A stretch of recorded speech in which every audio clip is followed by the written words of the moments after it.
Mais tout d'abord, cette audience accordée cet après-midi au palais présidentiel par le président Alassane Ouattara à Bertha Koenders, une rencontre pour faire un tour d'horizon des différents volets de l'actualité ivoirienne, notamment le dernier rapport du secrétaire général de l'ONU sur la Côte d'Ivoire.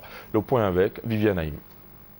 Le maintien de la sécurité aux frontières de la Côte d'Ivoire et à l'intérieur du territoire national, le processus de démobilisation et de réinsertion des ex-combattants, les élections locales en cours avec l'ouverture de la campagne électorale, autant de sujets qui étaient à l'ordre du jour des échanges que le président de la République Alassane Ouattara a eu ce mardi en fin de matinée au palais présidentiel avec le représentant spécial du secrétaire général de l'ONU en Côte d'Ivoire, M. Bert Koenders, dans le cadre de rencontres périodiques sur l'évolution politique, sociale et sécuritaire en Côte d'Ivoire.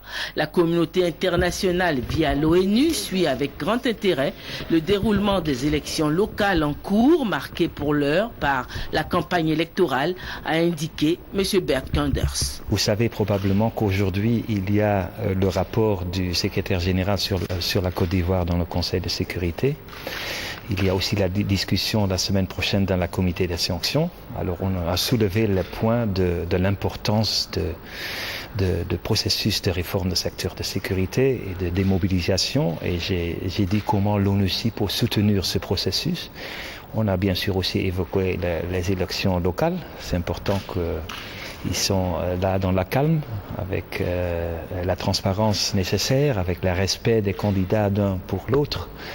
Et aussi, j'ai offert une sécurisation très ferme du côté de l'ONUCI avec les collègues de forces de l'ordre ivoiriens pour aider à sécuriser ces élections. Et je voudrais aussi dire cet après-midi que c'est important qu'il y a ces élections locales.